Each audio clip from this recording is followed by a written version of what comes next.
This is Cerebral Cinema. Movies of the mind.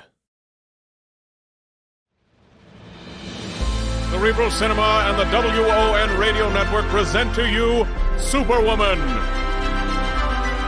Yes, Superwoman, the dynamic crime fighter. Superwoman, the champion of justice.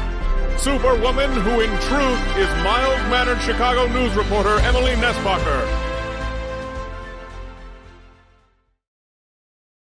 It's been Jack Benny, Amos and Andy, Bergen and McCarthy. Still waiting to entertain you on CBS are Rocky Jordan, Horace Heidt, R. Miss Brooks, The Whistler, and Red Skelton. Now, Del Monte Foods brings you a world of adventure with Rocky Jordan.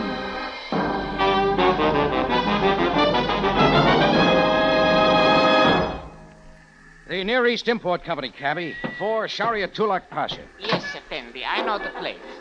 Oh, a little short on fares today, driver? I saw you parked out in front of my cafe most of the day. Such is the manner of the taxicab business, Effendi. Some days, many passengers, other days, few. Hey, weren't you supposed to have taken a left turn on the corner we just passed? This other way, sir, we shall miss much of the city traffic. Ah, well, I hope you know what you're doing. Hey, you don't. Left turn, not right. You're going away from Tulak Pasha. So I am, Jordan Day. Hey, what is this? You shall see in but a moment. Put on the brakes, cabby. I'm getting out. Break it up, I said. I point the cab in the direction of that cement wall in the bend in the road. I pull the throttle so the gas may be fed automatically. And I'm going to jump out of the cab and leave you here. The door. Shove in the throttle. My door, it will not open. Break. The wall. We are headed right for it. Break, you fool.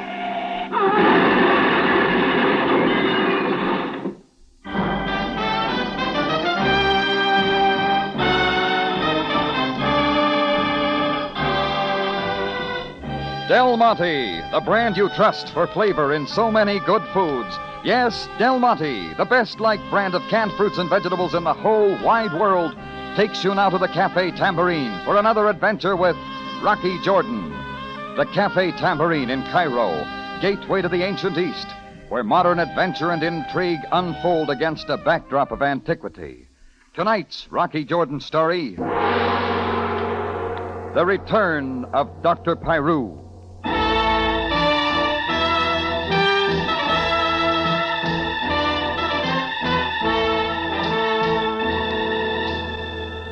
It had started when I'd climbed into a cab to head for Shariatullah Pasha. But the cab driver had other ideas. He'd pointed the taxi toward a cement wall and pulled the hand throttle. His plan was simple and direct. Jump from the speeding car and leave me behind to get pressed. Only something went wrong. The cab door hadn't come open and neither one of us was able to get out.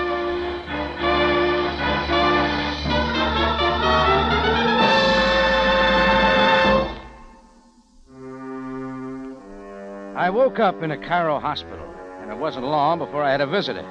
Captain Sam Sabaya, Cairo police. I lost no time in telling him what had happened. Why should Joseph Salim, the cab driver, wish to kill you? I don't know, Sam. Had you had any dealings with Salim previous to this incident? No, I'd never even seen him before. Then tell me, why should a man you have never seen wish to kill you in such a manner? I don't know, but he did. You don't believe me? I did not say I do not believe you. All right, then, put me in close touch with Salim. I'll get an answer for you. That is impossible. You were protected by the front seat. Salim sat directly behind the steering wheel. He is dead. Captain Sabaya. Oh, yes, nurse.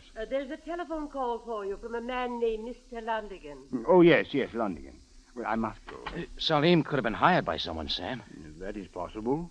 That means there'll be another try. If what you have said to me is true. Well, it is. And I'm not going to sit around and wait for anything. Jordan, if your life is in danger, the matter will be ably handled by the police. In the meantime, what am I supposed to do? One suggestion, Jordan, is that you stay right where you are, in the hospital bed. It was a bad suggestion. Something was real cockeyed, and lying flat on my back in a hospital bed was getting nothing done. I found my clothes and climbed into them. That's when the nurse walked in and said I couldn't go. I said yes, I could. She went for the doctor, and I went for the back door. 20 minutes later, I hauled my bandaged side and shoulder and slightly mutilated face into the tambourine. Chris had kept the place open. How you feeling, Rock? Oh, a little shaky. How's business? Couldn't be better. Every time something happens to you, business spurts. You got a great system. Yeah. Say, Rock, here's something sort of wacky. All right. A special delivery letter came yesterday. I opened the envelope because I figured it might be important. All I found inside was this card. Let me see. There's nothing on it, just the name. Dr. Pyrue. Pyrue? Where's the envelope this came in? It's around here someplace. Oh, here. Mailed in Cairo, no return address. Well, what's all the excitement? It's just a little calling card. Chris, that cab smash-up wasn't an accident. The driver was hired to kill me. Huh? By who? Hey, who is this Dr. Pyrue? Someone I knew in Istanbul. A friend? He wouldn't say so. I was going into a business deal with a Frenchman named Dubois. Pyrue was his doctor. Suddenly, Dubois was out of money, and our business deal fell through. Next thing, Dubois was dead, and I'd seen too much. What do you mean? Dr. Pyrue was up for murder, and I was a witness against him. The only witness. So he screamed revenge, huh? That's right. And now he's back. Hey, where you going, Rock? Research on Joseph Salim.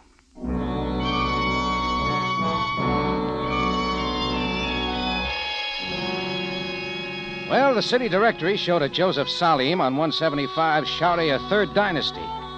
It was after 8 when I stood in front of a rooming house, old enough to give the termites indigestion. Sitting on the steps, a shawl over her head, was a Muslim woman with damp eyes and a big handkerchief. I asked her if she knew Joseph Salim. Oh, it was a most glorious funeral. At the head of the procession came old Farquhar, pounding the cymbal till the building shook. Then came the 3 hired mourners with most lustrous voices. Their wailing and whining could be heard for blocks. Yes, I've Through heard... the Musky Bazaar went the procession. Crash went the cymbal. Wail went the mourners. And the chickens and goats scatter helter and skelter into the square. Oh, it was a most glorious funeral.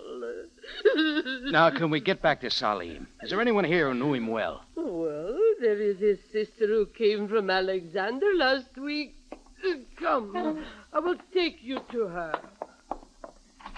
Anna Salim. Yes, what is it? There is a man here inquiring of your brother Joseph. I say there is a man here inquiring of your brother Joseph. Let him come in. Yes? My name is Rocky Jordan. Oh, yes, you are the one who was in the cab Joseph drove. I am happy you were not killed, as was Joseph. So am I, but that's not the end of it. What is it you mean, Mr. Jordan? I mean that someone hired your brother to kill me. That is a rather strong accusation, sir. And I'll find a way to back it up. But I'm not interested in your brother. He's out of reach. I am interested in the person who hired him. Of course. I think maybe you know something about it, like who he is. Mr. Jordan, I cannot condone what my brother has done. You do know something, then. Who hired him? Well, a few evenings ago, Joseph had a visitor. I was asked to leave the room while they discussed something of great importance. And what was the visitor's name? I do not know. It was not said, but Joseph referred to him as Doctor. Pyrue? What did he look like?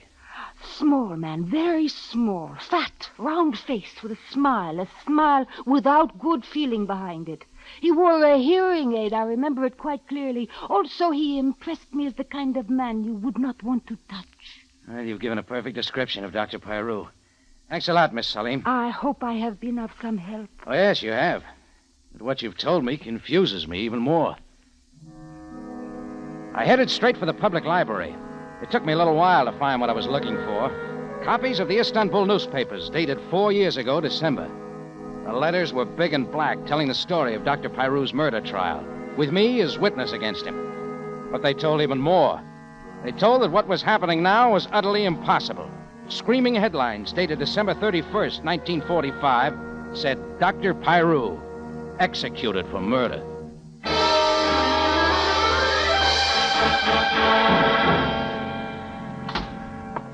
Oh, Chris, I'm tired. I'm going to hit the sack. Lock up in an hour or so and go home, huh? Sure, Rock. But don't you want me to bunk here tonight? No, it's not necessary. Rock, look out the window. What? That guy under the lamppost up the block. He's been there all evening. Watch job? That's right. Maybe I better stay here tonight. If there's some trouble... If there is, it's my trouble. I don't want you in on it. Well, lock up and go home, like I say. Where you going now? Just behind the counter here. My sleeping companion for the night. Yeah, all loaded up. Just in case, Chris. Just in case. Well, I went upstairs, shoved the gun under the pillow, undressed, and got into bed. It was hard sleeping. The effects of the smash-up hadn't worn off, and the whole business of Dr. Pyrue made it worse. I tossed and turned and felt like I was building a fever, and finally dropped off into a fitful sleep. Time went by, and the dreams came and went. The screwy dreams of illness and confusion. Dreams of the cab smash-up, of Anna Salim's description of the man who hired her brother. Wacky dreams, contorted dreams, of Pyrue on the hangman's gallows and the springing of the trap. And then the screwiest dream of all, Dr. Pyrue rising from the dead. And suddenly I was awake, and what I was seeing wasn't a dream at all. Standing over my bed in the low glare of a street lamp was a face, a round, fat face with a sickly smile. The face of Dr. Pyrue. I sprang up in bed, and that's when I was aware he was holding something in my arm. I looked down, a hypodermic needle, and he was pushing the plunger. I yanked my arm away, shoved it under the pillow, and came up with a gun. The figure bolted and ran. I raised the gun and squeezed at the trigger. And I hit a lot of air. Then I scrambled out of bed to take chase, only suddenly my legs were papier-mâché. I crumbled in a chair. Blackness dove in, and it was the end of the world.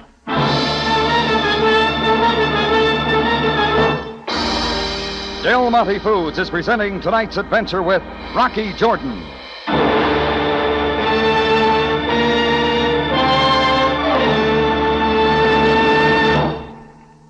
You know, if things keep up the way they're going with television and everything, one of these days I'll just be able to hold a bottle of Del Monte catsup up to the microphone here and let it talk for itself. Why, Larry, the flavor of Del Monte catsup does speak for itself right now. Just that rich, tempting tang tells you that it's made from the finest vine-ripened tomatoes. Sure enough, and the taste-tempting flavor of all those delicious spices lets you know that Del Monte really has the know-how when it comes to blending piquant spices with tomato flavor to make a real zippy, zesty catsup. There's a special secret, too, about that lively flavor. You see, Del Monte catsup is made with pineapple vinegar. And Del Monte is the only catsup made with pineapple vinegar, the superb vinegar that brings out so much flavor from the other ingredients, especially tomato flavor. Yes, you're bound to hear good things about Del Monte catsup. So speak up for flavor yourself, friends. Ask for Del Monte catsup next time.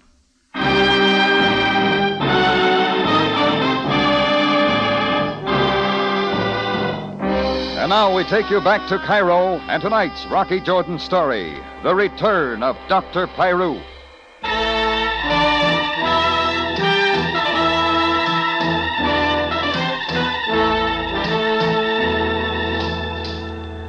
It got off to a running start when a cabbie tried to grind me into a cement wall. And it ended when a guy who was supposed to be dead, Dr. Pyrue, stood over my bed in the middle of the night shoving a hypodermic needle into my arm. Before I could grab him, the stuff went to work and I dove into blackness. It was early morning when I came to, my head as heavy as a bride's biscuit. What was it, I asked myself? Bad dream or the real article? Then I had an answer. Lying on the floor was something that told me it wasn't a dream at all. A hypodermic needle, still half full. That's when the phone began jumping, and I picked it up. Mr. Jordan, this is Anna Salim. Yes, what is it, Anna? I am sorry to wake you so early, but I have something important to tell you. That man, the man who hired my brother. Dr. Pyrue, what about him? I have seen him again. Where? In the marketplace, not far from where I live. I thought you would like to know.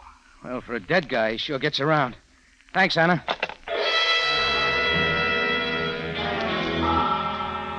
I dressed and left the tambourine to head for Sam Sabaya's office to show him the hypo. Maybe that'd make him believe somebody wasn't kidding.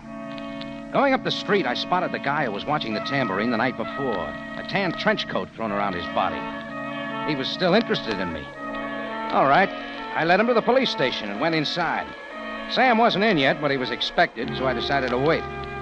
Trenchcoat was standing across the street waiting for me to come out. I could see him through the window. Then, a moment later, I saw something else of interest. On Sam's desk, a folder with my name on it. I threw it open and began reading at the papers inside. I trust you find that matter interesting reading, Jordan. Well, you sure had me fooled, Sam. You've been working on that cab smash-up all along. This folder's got a whole account. One, the cab didn't even belong to the Cairo Cab Company. It was a ringer. That is correct, Jordan. And two, there was a special lock arrangement on the door so that the driver wouldn't be able to get out. Proving his killing wasn't a mistake, but a design by the person who hired him to prevent him from ever talking. Why did you play it like you was sloughing it off? Because I did not want you to take police business upon yourself. It's my life, Sam. Because of the unusual nature of this entire affair, Jordan, I insist that you leave the matter completely in my hands. And what do? Stand by like a clay pigeon? Measures are being taken to protect you. All right, do something about the guy who's been tagging me. He's standing across the street now. He is an agent of this department whose job it is to protect you. Yeah? He fell asleep last night. I found this hypo needle in my arm. And a sweet little character by the name of Dr. Pyrue was at the other end of it. You may have heard of him. Yes, I have. He's dead. Yeah, that's what the Istanbul papers say. Executed for murder, December 31st, 1945. Only I saw him last night. I have checked the matter with the Istanbul police. The body has been exhumed, the teeth marks have been checked and rechecked and checked again. Dr. Pyrue is dead and has been buried for the past 4 years in the police cemetery in Istanbul, Turkey. Now do you understand what I mean when I say the unusual nature of this entire affair? I still saw him last night, and Anna Salim saw him. How do you explain that? I cannot explain it. All I can say is that there is no question Pyrue is dead. And yet you are not the only one having trouble with this revisitation of Dr. Pyrue. Who else? I am not at liberty to say. Okay, Sam. I'll be moving along now. Where is it that you are going now, Jordan? Take a guess, Sam. It's free. I left the station, walked to a corner drugstore, and found a phone book. There was a small notation, doodle type, on the report I'd seen on Sam's desk. It spelled out a name, Basil Londigan. I remembered that Londigan had put in an urgent call to Sam while he'd been visiting me at the hospital. So it all made me think Londigan was having Pyrue trouble, too. I found the address and rode over there to find out. The doorbell brought a heavy-set man with thick glasses. Yes? Mr. Londigan? No. I'm Mr. Londigan's nurse. Is he expecting you? Oh, he'll see me. Tell him it's all about a fellow named Pyrue. Won't you come in, please? He led me through the main part of the house, through a pair of French doors to the garden entrance. Then he told me to wait, and he walked off. I heard the low buzz of a conversation between him and someone else. Then he came back for me and brought me over to Londigan. Stanley, you may leave us now. Yes, Mr. Londigan. Who are you? Name is Jordan. Rocky Jordan. Never heard of you. What is it you want? There are a lot of impossible things going on. I want some answers. I think we can help each other. And what makes you think I need any help? If Pyrue was once your doctor, you do. Was he? What do you know of Pyrue? I know he was the kind of a doctor who traveled in important circles, found out a lot of dirt, then threw it back into the faces of his patients, the blackmail way. I see. With one, he even tried on murder. But let's get back to blackmail. How were you with your indiscretions? You are blunt, aren't you? Oh, you'll forgive it, I know. You see, someone's just after your money, but they're after my life. True or false? You're being blackmailed by Pyrue. Yes. Have you seen Pyrue? No. Captain Sabaya assures me he's dead. How can a dead man blackmail you? I don't know. How can he be dead when I saw him last night? I don't know. Did you say anything else? Just that the matter is in the hands of the police. I know very little about it, except that it's completely bewildering. Okay, thanks, Mr. Londigan. You wish to be shown out, Mr. Jordan? How'd you know my name, Stanley? I heard you mention it to Mr. Londigan. How long have you been with Mr. Londigan, Stanley? He's been with me ever since I've been confined to this thing. What does that matter? Stanley still hasn't said how long. 5 years. Uh-huh. Pyrue's only supposed to be dead for 4. Who recommended you, Stanley? Well, it was Dr. Pyrue, Mr. Jordan. What is it you're suggesting, Jordan? Oh, nothing. Just looking for an opening. Want to show me out now, Stanley? You look pretty anxious. And he was. He gave me a fast walk to the front door, and a few moments later, I was out on the street walking south, trying to figure a way to get more dope on Stanley and Londigan. Trenchcoat must have gone off duty, because following me now was an Arab in burnoose, headdress, and lots of whiskers. Protection from Sam. It was comforting, but all the attention I was getting made me feel like a long-legged blonde with the Navy in town. He kept following me as I kept walking, and I soon forgot him. I shouldn't have. When I turned down a deserted street, the Arab in burnoose began to act real strange for an Arab, and especially for a policeman. From under his robes, he'd whipped out a gun and started throwing bullets. I dived into the gutter behind some garbage cans, and the shot kept coming. I was out of breath and he was out of bullets. He turned the corner and bolted. I moved out after him. By the time I got to the corner, he was also out of sight.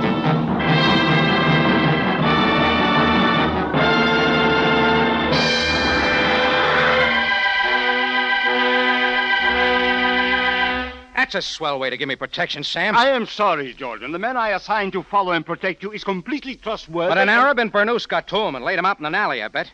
Then just took his place following me. My guard was down. I admit the mistake, and the excuse is feeble. You might have been killed. Your death would have been on my hands. You think I want that? Oh, I'm sorry, Sam. Guess I'm a little edgy. Oh, it is all right, Jordan. Anger comes to our voices when consternation is in our hearts. It is just that I am not able to make head or tails out of this entire affair. There is an answer, but what? Sam, I know how to bring this to a head. You want it? That, Jordan, depends entirely upon the method you wish to use. Pyrue, or whatever it is, wants me dead pretty bad. Jordan, a moment, please.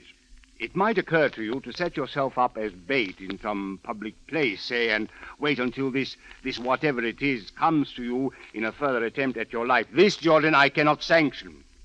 My job is to protect you. Okay, Sam, forget I mentioned it. Where are you going now? Out.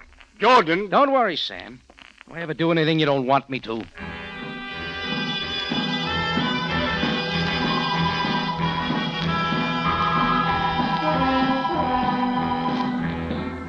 I went back to the tambourine, got my gun, and stuffed it into my pocket. Then I headed over to Old Cairo, to Miss Salim's part of town, to the marketplace where she said she'd seen Pyrue. It was closing in on evening when I found a rat's nest that passed as a bar. Inside, a tall, slim, why fellas get tired of mother type girl was doing a sword dance. I moved through the smoke, found a corner table, and sat down. I told the waiter 2 things. 1, what I wanted to drink. 2, that my name was Rocky Jordan and I wanted to see Pyrue. He'd do the rest, and all that was left for me was the wait. Well, it was a long wait, but there were diversions. As the night dragged on, the dances got better, the music got faster, and the smoke got thicker. Then at 9, the dervishes came on the dance floor, turning themselves into a whirling, twisting mass, spinning tops, jet-propelled. Then at the height of their dance, suddenly standing in the doorway through the heavy smoke, I saw it once again. The impossible. The face of Dr. Pyrue. Then it was gone. I moved out of the cafe fast, out into the cold night air to see where the figure had gone. This time it wasn't getting away from me. Mr. Jordan! Mr. Jordan! Anna, what? I saw him again. Down those steps he went into that cellar. My gun was in my hand. I took the steps 2 at a time and plunged into the semi-darkness of the cellar. At the end of a long hallway, I thought I heard a door close. So I moved to it in high gear and kicked it in. Inside, a single candle burned. Then I saw it once again, leering down at me, the face of Dr. Pyrue. I didn't wait another second before I pulled the trigger. The bullets plowed into the forehead, but the smile didn't leave the face. Then I knew why. It was a lifelike rubber mask, and I had a lot of answers. But I also knew I'd allowed myself to walk into a trap.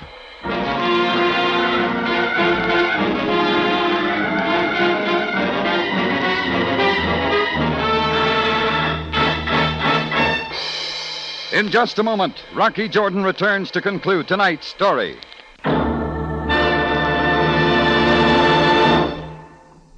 Maybe you've heard the saying, start off each day with a smile and the world will seem much brighter.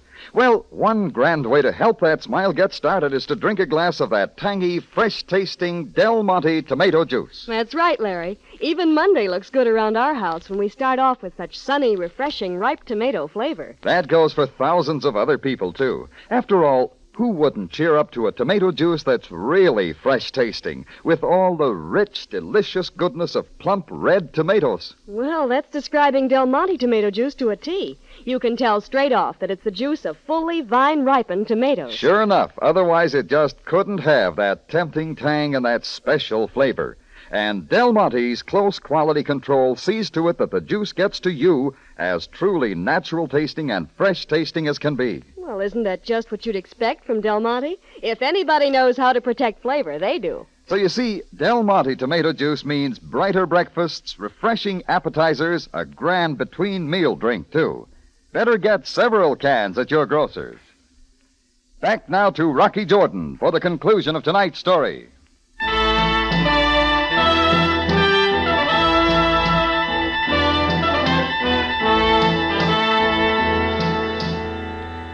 Well, I had chased what I thought was the figure of Dr. Pyrue into a cellar.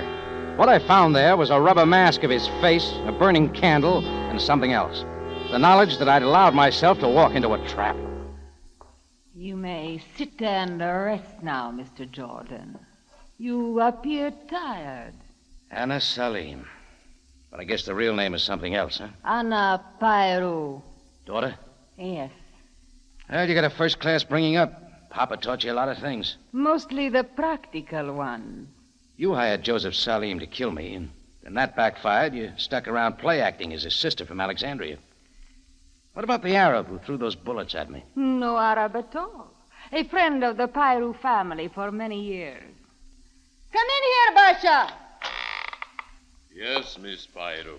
Turn on the light and meet Mr. Jordan, Basha, the man you did not kill. But you will still have another chance. Well, it's all out on the table now, Anna. Revenge against me, but not without showing Pyrue's face. That helps the blackmail scheme, making it seem like Pyrue's alive. Papa had a lot of dirt on a lot of important people, Londigan included. And it is filed, Mr. Jordan, on microfilm. So that became your legacy. How does it feel to fall heir to a lot of blackmail material? Quite secure. It is not taxable. Basha, Mr. Jordan is now all yours. My pleasure, Miss Pyrue. Will the knife do? Oh, yes. Most admirably. The big hulk moved toward me. I wasn't real anxious to have that cellar my graveyard, so I moved forward a couple of steps, getting a firmer grip on the empty gun I held. It was me and my empty gun against 6'4" Basha and 6 inches of blade, and it wasn't fair. You will not get away this time, Jordan. He took 2 quick steps toward me, and I raised the gun to slam it into his face. But I'd taken my eyes off Anna Pyrue. She moved forward with a burning candle and drove the flame into my gun hand, and the little bit of protection I had fell to the floor. Now, Basha, your knife, and end it all for Jordan. Pig! Stop! Stop, Basha, before to fire! It was Sam Sabaya standing in the doorway with a gun in his hand, and he threw a great big damper on Anna Pyrue's plans. Surrounded by police. It would be unwise for either of you to attempt to escape. Are you all right, Jordan? Oh, yeah, sure, Sam. Sergeant Greco, take these two. Go on, outside with you. Well, Jordan. I'll give you a statement as soon as you want, Sam. I got it all. There's no longer any hurry, Jordan. There's some microfilm hidden someplace with a lot of blackmail stuff on it. We'll probably find it in Anna's effects. We will burn it, Jordan. Well, it is a good thing I understand you as well as I do. That plan of yours for setting yourself up as bait, though I disapproved, and perhaps especially because I disapproved, you would not forego going through with it. It's a good thing I understand you, Sam. How so? You said you were going to protect me. I counted on it. I never knew you to fall down on your job yet.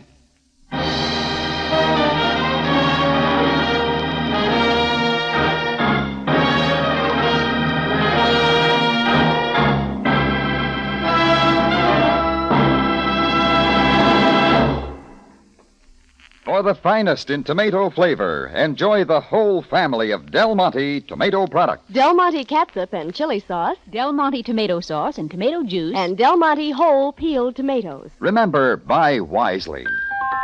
Buy for flavor. Buy Del Monte. Del Monte, the brand you trust for flavor in so many good foods.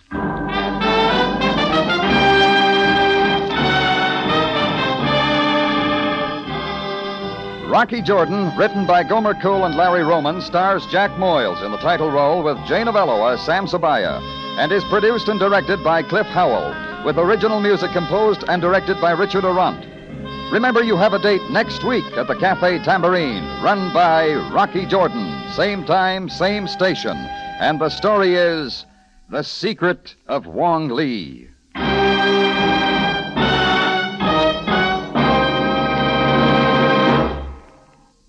Butter tender kernels, real corn patch flavor, sweet as country cream. That's Del Monte corn. Whether it's golden whole kernel or golden cream style, it's the best tasting corn you ever ate. Del Monte corn.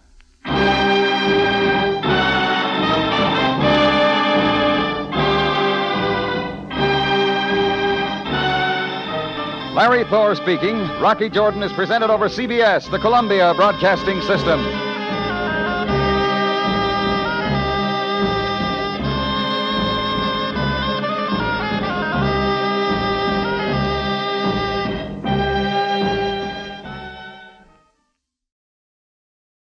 Cerebral Cinema hopes you have enjoyed this movie of the mind.